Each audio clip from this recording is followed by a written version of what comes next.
Bref, Kindo qui est théâtre et qui est musicien. Ah bon? Kindo qui est théâtre et qui est musicien. Na monde nyo so makamba réalité zali. Na monde nyo so ba réalité izali. OK. Na nyo so ça même pe na monde amino ba chroniqueur. Il faut ça tout mon ko oyo osimbami. Ce que vous avez mon ensemble à soloté. Le camp de la moussos. Pour ceux qui ont ni chaud ni froid, en tout cas, il y a des lieux. Réel, ceux qui avaient le théâtre, nous avons qui n'a moins vie n'a pas mon beau. Nous avons qui n'a pas façon d'être sous la ranga déjà. Et quand nous sommes théâtre nautique, nous avons qui n'a vie n'a pas wana. On peut pas aller que à San la macasse, boy boisa boy pour écouter théâtre qui monte aux abois. Il faut garder le ligne nos allées. Ceux qui ont aux influenceurs dans le collaborateur musuyo so pour imposer aux tika peka na OPA yo pekaka donc mutam toza na vie na au taka nango depuis na ndako na bango et apa ko ya nango peut-être continuer pe na vie na.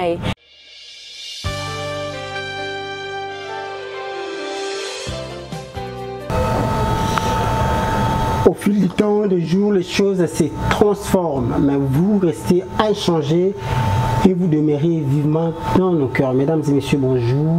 C'est votre lumière, Goncho, assistant conversationnel de l'intelligence artificielle.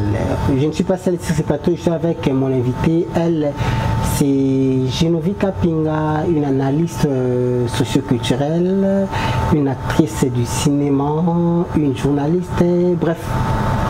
Elle est dans tout. Avec elle, ça sera une causerie très profonde. Avec elle, on va noyer, on va développer, mais parlant beaucoup plus de l'actualité. Parce que j'ai toujours dit, c'est ici la passerelle et le relais des actualités dont vous êtes à la recherche. Alors, on va prendre cette transition, le temps pour moi de recevoir mon invité. On se retrouve tout juste après.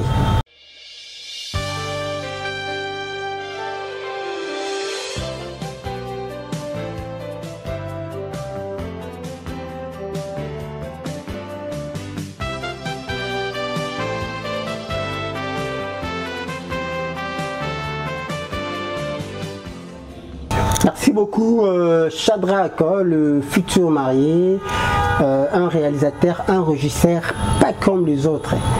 Hier, vous avez beaucoup de travail, vous avez besoin de bon temps pour aller dans le bon bientôt. Je dis déjà merci également, merci déjà à la fondation Keza Albertine, notre partenaire depuis Paris. Je dis merci également à la fondation Didier Boudimou sous la coordination de Juppé Louesso. Je dis merci également à mon ami Isaac depuis Paris. Je dis merci à mon très cher ami l'ingénieur Christian Ganou. Alors, Genovie Kapinga, comment vous allez? Je vais très bien par la grâce de Dieu, toi. Ça va. Avant de commencer, je vais te demander de regarder la caméra, tu te présentes, parce que quand tu vas présenter, tu vas comprendre réellement. Okay. Tu vas te présenter et puis je te dirai quoi. Merci beaucoup. Bonjour notre grand public. C'est moi Genovie Kapinga Kumeski. Je suis actrice du cinéma. Je suis étudiante aussi à l'IFASIC. Et puis je suis encore journaliste, donc j'ai plusieurs casquettes. Peut-être vous allez les découvrir tout au long de l'émission. Sinon je vous aime énormément et puis je vous prie de rester branchés. Merci. Alors, merci beaucoup. Elle est une journaliste, elle est une actrice de cinéma, elle est une analyste socioculturelle, etc. On va commencer d'abord le cinéma. Alors, mettez sur le solo, bandit, théâtre, ça fait déjà combien de temps vous travaillez wapi, un groupe Anani, tu as un groupe à toi, ou soit vous travaillez pas Moutou, voilà. Ok, merci beaucoup pour la question. Je suis actrice depuis 2020. Ok. Na banda ka carrière nanga artistique na groupe Sinac et pas président Caleb. Ok. Je le sais déjà à passant. Mon président Caleb Tukebana, c'est lui qui est mon président en fait dans le groupe Sinac. Depuis 2020, na banda qui est là mon kona université. Et na côté université na banda peut être malement comme et comment qui est un moment comme moi charge au sein de sa classe, au sein de sa théâtre et puis na katakim qui classe pour que na continue na théâtre parce que c'était classe pour continuer. Oui, en tout cas c'était vraiment une passion, je l'aimais tellement. Ok. si ça dépendait que de moi, peut-être l'université n'a rien à ça là où non ça à côté, n'a rien à côté na ina. Mais vu que mes parents vraiment baboya qui baboya, imaginez na bandi théâtre même mon père ne savait pas. Ok. Côté théâtre, malé betito surtout bon ça moral à papa. Si PA a continué qui vraiment facilité. C'est peut-être qu'il n'aime pas ça dans conditions tellement ébélées. Ok. Il n'a pas ça à 2 ans. Dans le théâtre, et puis dans le Kati, dans une classe. Dans le théâtre, dans une classe. Et puis dans une classe. Dans une classe, et comme il y a un moment où soit jouer dans OPT, mais quand même, dans une classe, il y a une formation belle, tant comme je suis classe, et ça me soupe après qui donc. Comme ce qu'on balance, ça ni tika ni boy. Mais on a continué en classe théâtre et continué dans tanga. Surtout dans cette classe, le théâtre c'est pas un problème, mais on a tanga nano total théâtre même après. Mais est-ce qu'on moi je sais pas. Bon, quand on m'a dit théâtre, tout est normal malin. Nango a ça là que a pesa pinta goût pour qu'on dans le monde de théâtre. Il y a seul péchant à Black Line. Il péchant. Ok. Et puis, il parole sur le péchant incarnat. Oui, oui. Tu seras aussi à la mesure de le faire. Oui. Bon, les lots, ce qu'on a tourné, vous n'avez pas Caleb, tout, aux un groupe, tout ça quelque part. Non, pour nous, cause vraiment, d'abord solo, hein. Si quoi pour le moment, ni chez le président Caleb, mais là-bas c'est ma maison. Dans le roi, bon, na Fanda non qui est sous-souté chez le président Caleb. On dit que Sénac c'est une maison, hein. Sénac a tout voyagé. Tu peux toujours tout faire rentrer. Dans Sénac, Colombaté c'est trop dur, Colombaté c'est trop dur, mais pour le moment, je suis d'abord à l'attente. Le temps que je finisse mes études, comme ça je verrai si je vais rentrer au Sénac ou soit trouver un autre chemin. Quand tu es à l'attente, au cinéma présent, quelle est la politique que Fanny? Très bien. Il sait. Ah, dis-moi que Fanny. Dis-moi qu'il était dans non, je le vais vraiment expliquer mon cas. C'était notre place et tout comme ça. Expliquer aux fans. Maintenant, là où tu travailles actuellement, au travail où? Non, actuellement, je ne travaille nulle part. Non, tu es vraiment dans la maison, tu as signé, tu as travaillé, non. Mais il y a un tournage, il y a Belleville. Le tournage à Belleville. Il y a déjà. Non, déjà Belleville, ils ont structuré, ils ont groupé, je crois, Sinac. Belleville, chez Belleville, à 2 fois, surtout ceux qui vraiment l'ont de la Belleville TV. Au monde qui n'a la raté en passant dans mon aïeux. D'accord, tu connais expliquer. Belleville TV, ils ont groupé, ils ont structuré. Belleville TV, barré dans barré comme il y a Bango. Vous comprenez? C'est un démonté dans un groupe Sinac. Groupe Sinac, président Caleb, il a ses affaires à lui. Donc avant que tu te déplaces, il faut présence dans le courant, soit Tanzimi, soit pas Boy. Mais chez Belleville, c'est une structure. Elle-même, elle invite des gens pour venir tourner. Ceux qui posent appel au CP, ils peuvent faire partout dans la structure. Au TICAP, dans la structure, mais aux années, la liberté à tourner. Ceux qui posent dans le groupe, qui président l'Opan Zimi, aux années, et pas Belleville. Et pas Caleb ou Senga. Aux hommes mis en attente. Pas Caleb. Mis en attente, Nazoa et pas Caleb, ils ont été guinés si pour la libé là. Parce que un moment aussi, président Caleb peut aussi m'inviter, oui. Dans le sens que Mambouleke Belé qu'on tient une pause. C'est ça? Non, on a été pause pour la Caleb. On a bien été pause pour le théâtre. Pour le théâtre. Chez Belleville, quand vous m'avez vu chez Belleville, et Belleville, quand j'étais encore dans le monde de théâtre, j'aime beaucoup ma Belleville. Et puis, dans ce pays-là, vraiment, il y a tout à ça, là, ça va bien. Maman Belleville, dans mon réunion, tout ça, ça va bien. C'est la peine de faire partie de ma structure. Mais c'est bien que Belleville a groupé la structure. C'est un peu ça. Il y a Makala. Makala comment? C'est un peu clair, je ne comprends pas. Ok. Bazoa kizé bino bato monde à théâtre. Bolingo baki citro. Bozo koma ba deux fois. Bozo ki ba sukola bino a na ngirengiri parce une église maroboy. Les autres beaucoup que lié ba makala avant tournage. Babi bref kindo qui est théâtre et les qui a ba musicien. Yo kolo ba ni passion. qui n'est théâtre qui est musicien na monde nous sommes comme réalité zali tout le bano ya qui théâtre est-ce que na théâtre vraiment qui c'est zali vous avez une conscience non moi je suis en train de parler OK ndina le week-end na monde nous sommes réalité izali OK na nous sommes ça même pe na monde avec nos chroniqueurs il faut ça tout mon ko aussi mbami ce que vous avez mon ensemble à soloté le quand c'est la musoso pour ce vous avez ni chaud ni froid en tout cas indélio pas mon le balaza na sincère jusqu'au vous avez ni chaud ni froid toi mon ensemble non n'a pas le but que ba toujours sur ba théâtre ne ba to qui signe le but qui c'est théâtre qui est musique tout comme ça non mais seulement place nous sur hôtel Licolo il faut une assurance en général, vous avez conscience que le théâtre Kindo qui est quotidien. Kindo qui est quotidien, mais chacun sa vie. Donc, tout simplement, côté théâtre, là, qui est dans le non, parce que si je n'ai cité les noms de personnes. Non, le bad boy. Comment on dit non, on dit théâtre. Je m'explique. Comment on dit théâtre, c'est comme tout le monde autoé, tout le monde a un monde de la musique, monde il y a une chronique, si ça s'est dit. Mais sinon la vie réelle de singa ceux qui avaient là théâtre nazaki na moi vie nanga mombo nazaki na façon d'être ba sukola kanga déjà et quand tu n'es théâtre nautique nous avons na vie nanga wana mutu pe au pas aller que assemble la makasi boy boisa boy pour era ko théâtre que monde eza boy boy il faut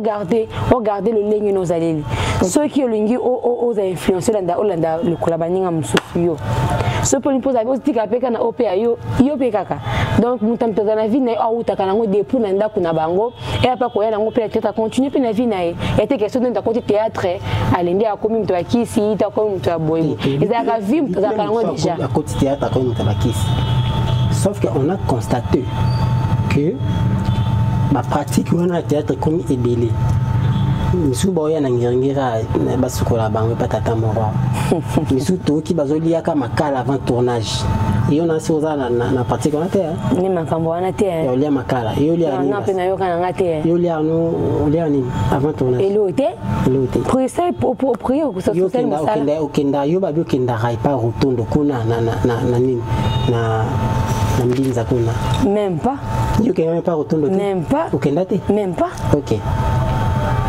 Parce qu'on dit ça là que le théâtre tout le monde est commis bacan na bacan bateau bazala mingi na belle vie moi bazala na si les athées ba bazala na Jérémie soit quelqu'un pas si la toi qui pas belle vie kuna ba pesi mu Congo yo za na ka belle vie tu bien que ça quand belle vie si qu'on dit ça là que le théâtre est comme ba partie na ba partie pour nous répondre à la question il bossona naza mutabakante mais ça là dit que déjà ce côté est théâtre belle vie au moins qui va passer pas belle vie baza et pas Sila baza et pas Dinana baza pas Jérémie baza pas Hans pardon baza pas ya grâce qui pas Sila kuna contre Sila non moni c'est comme makambo baza pas Jérémie soit qui pas belle moni makambo o ya bakamba nini pona nga eza ka ba fan oui pour me super ce côté na profondeur bon bazala ba kolo ba structure ba kolo ba groupe ba solar cano mais seulement ba fan de mtu wakota ba mbutu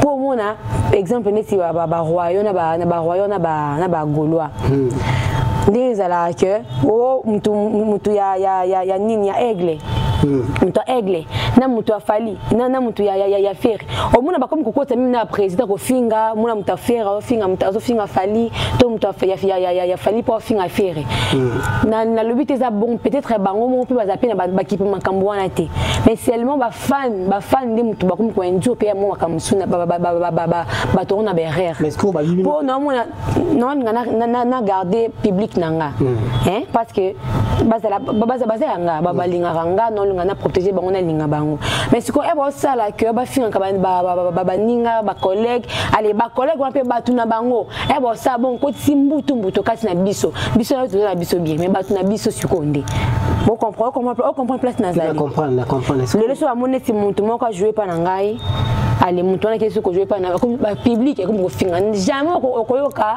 o belle fini muntu tel pas kina ko tourner pas si là to si la finga muntu tel pas kina ko tourner pas belle et ça ka ba oui que mi koleta ko leka aida zo ki problème makasi na bato ya nan pour akendaki belle ya azarami na belle akenda qui sur un anniversaire sur yana wana ya bato asila ale pourquoi kenda qui makelele banditi na matango tu le kamatanga ya vie onani na muzangi kombo na ye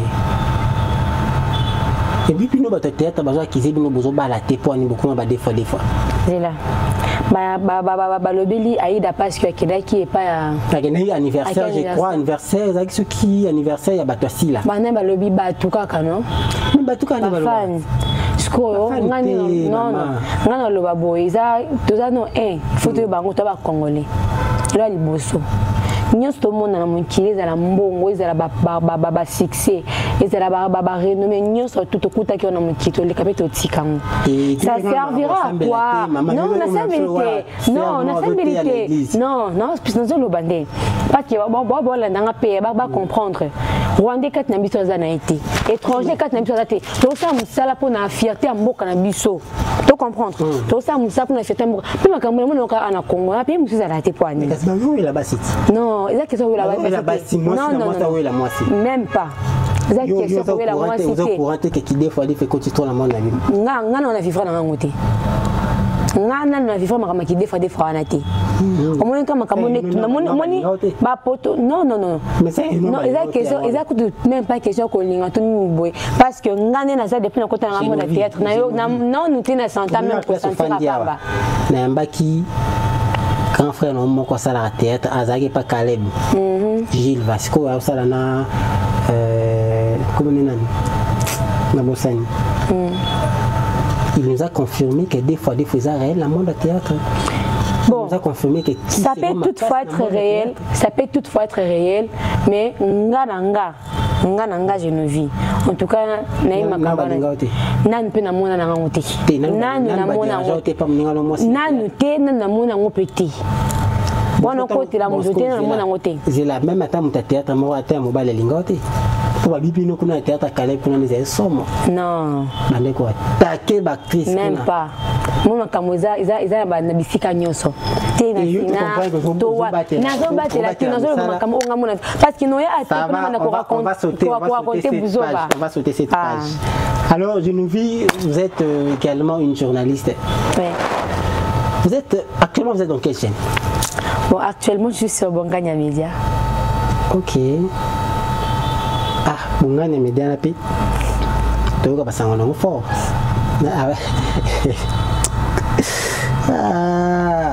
Alors, tu dis que tu es étudiante à l'IFACI. Oui, à l'IFACI. Tu finis cette année? Non, l'année prochaine. L'année prochaine. Donc, on a... On est à Kala, c'est qu'on a L1.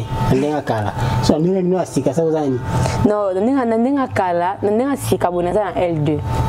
On est à Sika, on a L2. Donc, tu as fait 5 ans déjà? Non, j'ai fait. Bon, pour parler d'abord de mes études, on a fait peine. Ok. On a fait peine, on a un système. On a G1, on a G2, on a peine. Et puis, à un moment, on a qui se kotika. Non, on a ça déplacement. On a ça déplacement, on a tiki. Non,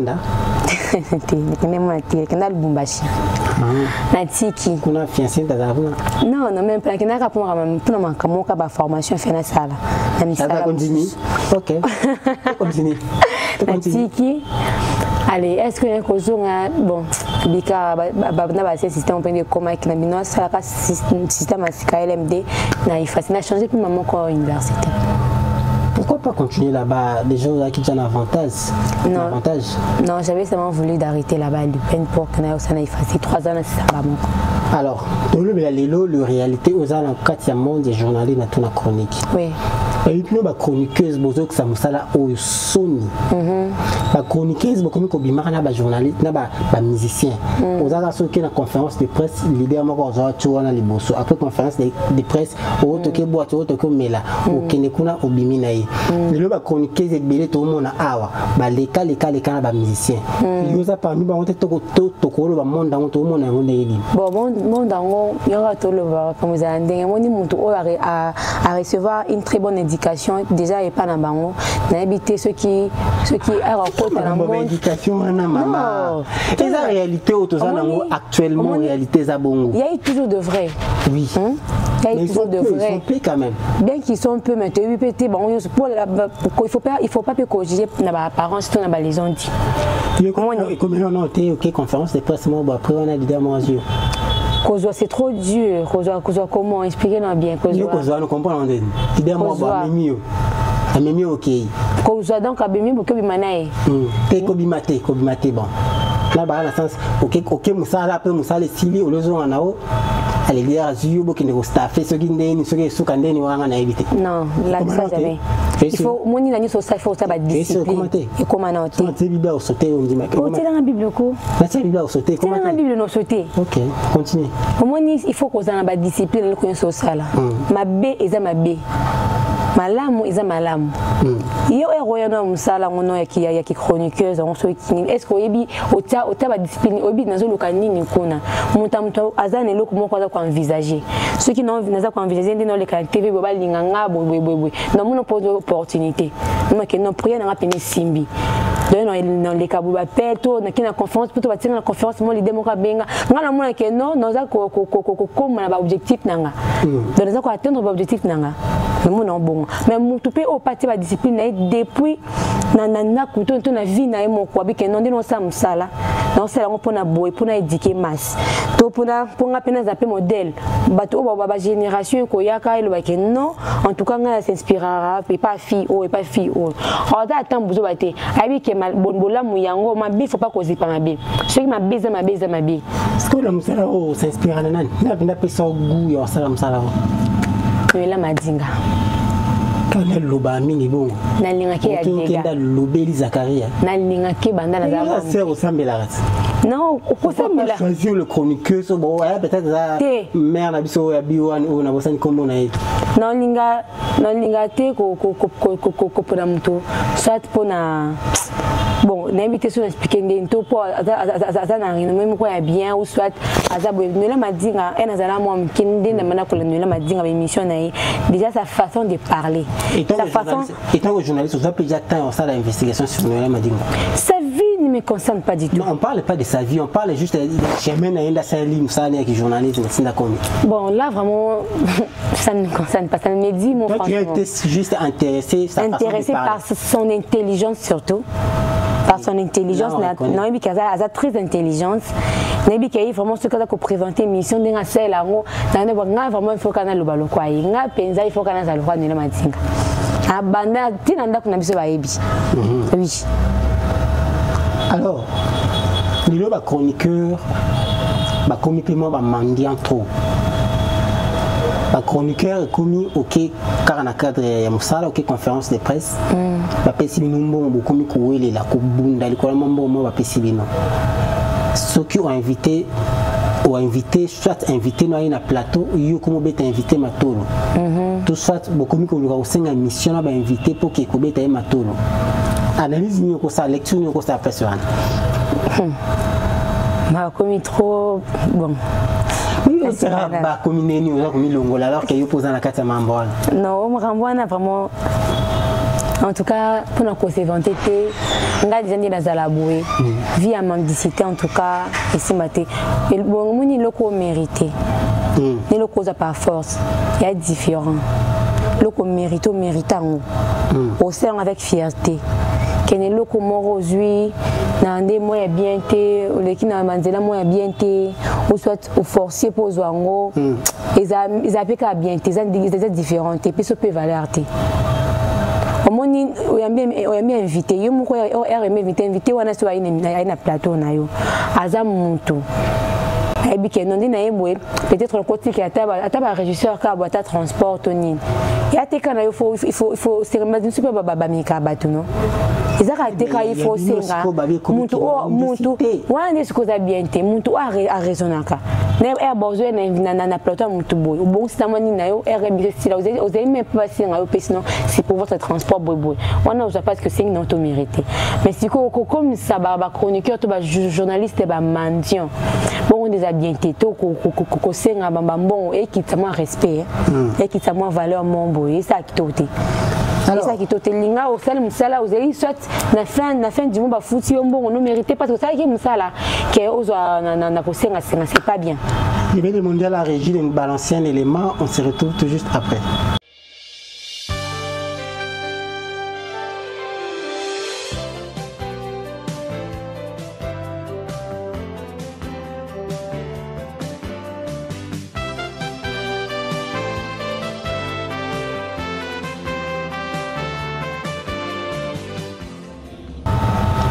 Merci beaucoup Shadrach, le père intelligent.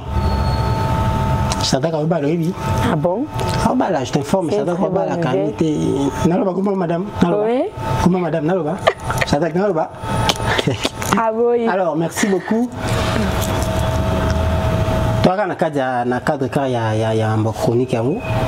Il y a un journaliste à mon roi, les gars à TV, une chroniqueuse. Il y a une émission na leader mort na hôtel mort ya munene. Donc c'est une émission leader en FCA. Tout est de l'écolo, tout est na pesa ombo. Donc matik na l'écolo. Le diga ndesukaki. Ndesukaki zaka ndesukaki wana. Bino ba chroniqueuse. Alors quand on a colobé là, tous en série, tous en open série. Est-ce que papa l'andako? Alors ça compte ça, on sera où il y a chronique. Bon c'est là, papa on comprend papa va se belé hein. Au bali na yo. To au bala déjà? Non. Fiancé pas athée? Non. Pas athée? Non. Il y a solo? Oh athée? Ah. Ça t'a ok hein?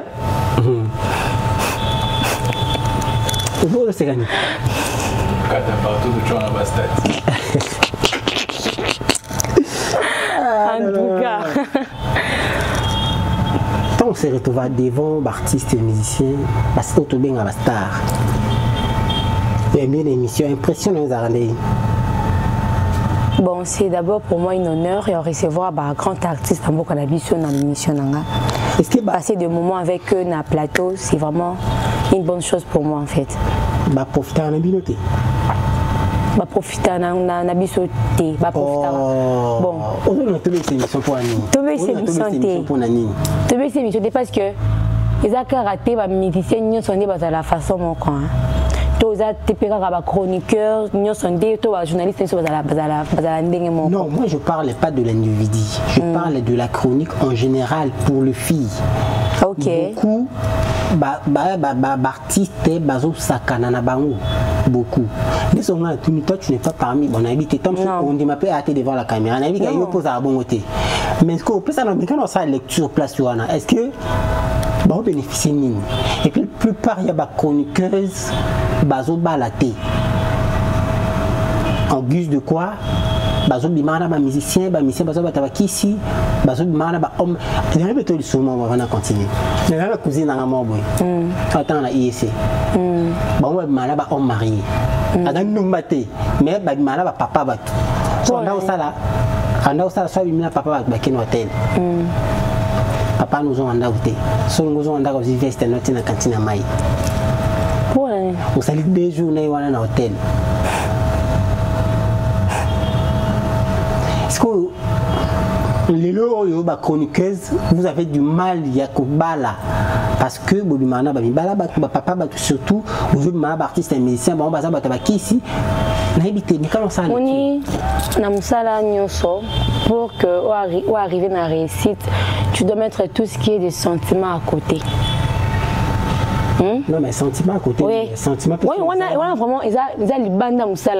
J'aime bien mon émission qui est dans tel comme on est des jours. On a sentiment. Il y a sentiment. Il y a bien dans ça, on a mis dans musala, dans aux 4 et ambitieux dans musala. Dans bien dans musala boyé. Ce qui monsieur Sili. Après seulement qu'on filme biso. Après la caméra c'est maintenant une autre vie. On est comme un camusous. Si on cause musala, hein, cause musala, coco ça ce qu'on makambuana, n'a pas sentiment na carte. Au quoi arriver na réciter. Parce que conséquence c'est on zo ba keba chronique se ba la caté. Pourquoi Bobi Mana Babi Bala Batou d'après ce que tu viens de dire, non? Non, mais toi, tu ne l'as jamais constaté. Bon, je pourrais aussi faire un constat, mais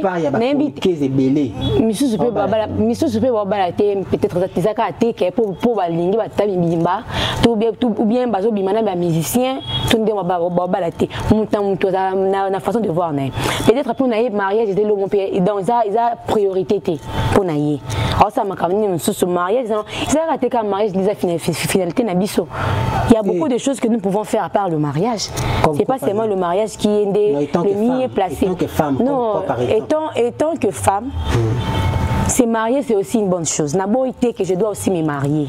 Mais seulement, tu as parlé de la finition, la finalité. J'ai parlé par rapport à la chroniqueur, on a balina un petit sicro. Pour ceux qui ont y compris moi aussi. Voilà.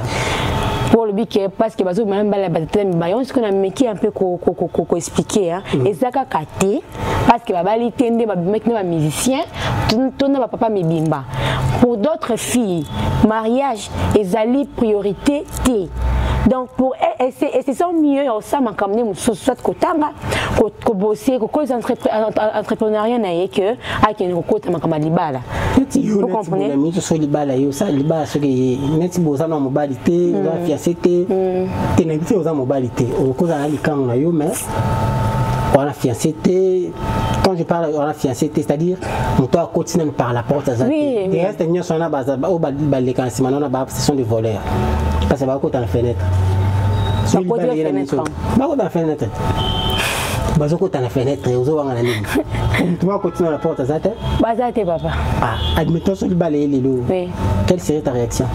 Mais je vais accepter. Tu vas accepter? Oui, je vais accepter pour me marier, c'est pas un problème. Les balles, ce qui y est.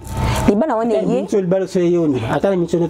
Mais je me marie, je continue mes affaires, je continue mon travail. Même la mission de te faire sur le balles, na car dans les vides car au moment le bas est-ce que le bal il y a dans les vides il y a dans les mines fond de mécanique quand tu fais imaginer quand tu fais biso balé pas je ne viens pas là ce n'est pas le temps de vivre avec la personne et tout qu'on sort directement à Elinga Libala. Quand vous parlez na yebi mutangote ça signifie quoi?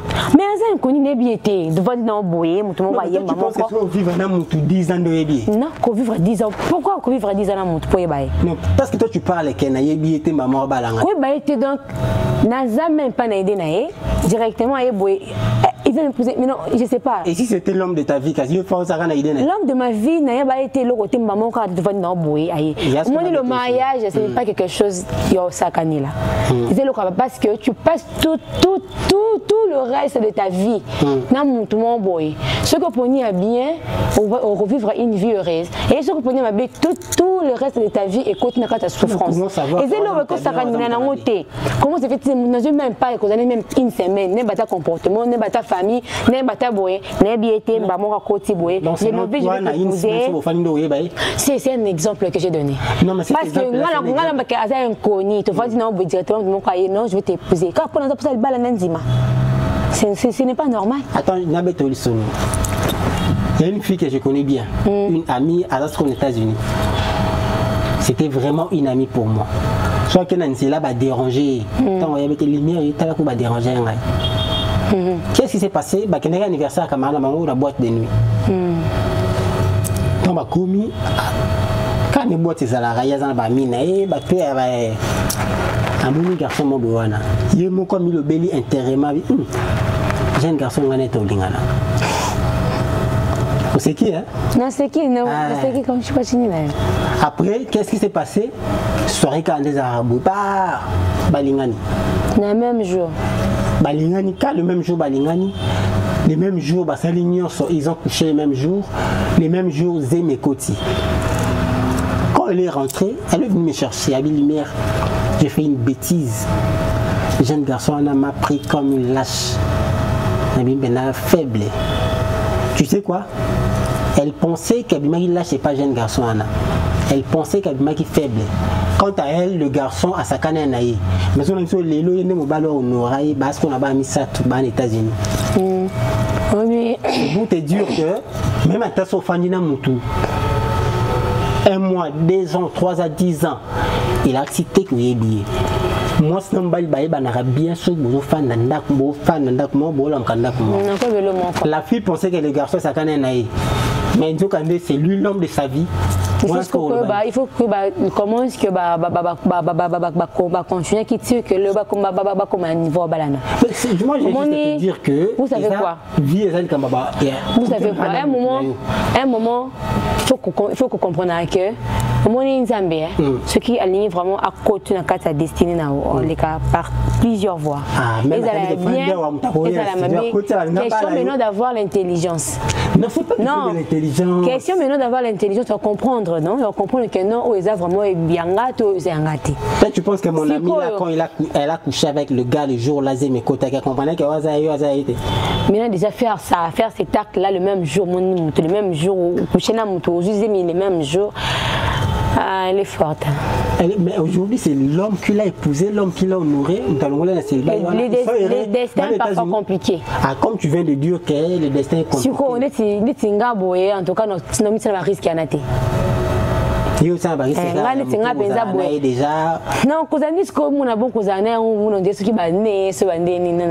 c'est aussi question de la conviction. Vraiment et simbaté. Et aussi batté. On a habité, nous sommes en ni la kifika que sur appelle l'équipe bon et comme dans balanga. Pour ça ko ils appliquent canet monde ko samu sanga fina mo. Non, on a lobby. Un exemple. On appelle quelqu'un dans la plateau à mutumo kotia. Non,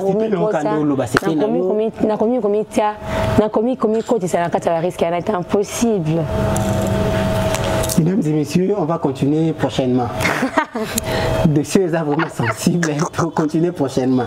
Merci, vous avez été très nombreux. J'ai demandé, Maman Geneviève, tu vas regarder la caméra, tu rappelle-moi, où va-t-on ma bangati? Mais va faire l'église, va ça la bloc en terre. Il va faire une boca ma banga. Bon, plus ça t'a passé dans une bonne terrasse. Merci. On est déjà à la fin de l'émission. Oh ouais. Merci beaucoup notre très cher public de nous avoir suivis. Nous sommes arrivés à la fin de l'émission. En tout cas, c'était vraiment pour moi un réel plaisir de vous inviter à Kata Plateau. C'est beau cadre en tout cas. Ceux qui m'ont beauté n'a pas ça, n'a pas si beauté et pas papa nanga. L'empereur Kumeski, Floribert, et puis l'impératrice Ledenga Bouchilumba, mes parents. Ma soeur Vicky, vous êtes tellement nombreux en tout cas. La famille Kumeski, Flodéric, Christian, Bichon, Sylvie, Rite, Belinda, Navestino, Ambo, Tébélé, sans oublier mon prophète Daniel Kambaji. Et puis mon pasteur Jacques Abamba, mes pères dans la foi, mes encadreurs, Papa Mikelon, vous êtes tellement nombreux, je ne sais pas comment commencer à citer notre DG, M. Dimitri Bongania, Bambo Tébélé, Place Bozali, c'était moi la vôtre, Geneviève Caps Kumeski.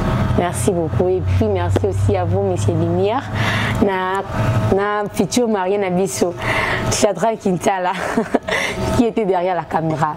Si vous avez aimé les images, n'oubliez pas aussi de les remercier comme je viens de le faire en tout cas. Merci beaucoup. Mesdames et messieurs, merci, vous avez été très nombreux. Ainsi s'achève notre édition. Quant à moi, je vous donne un rendez-vous au sommet. Bye. Bye.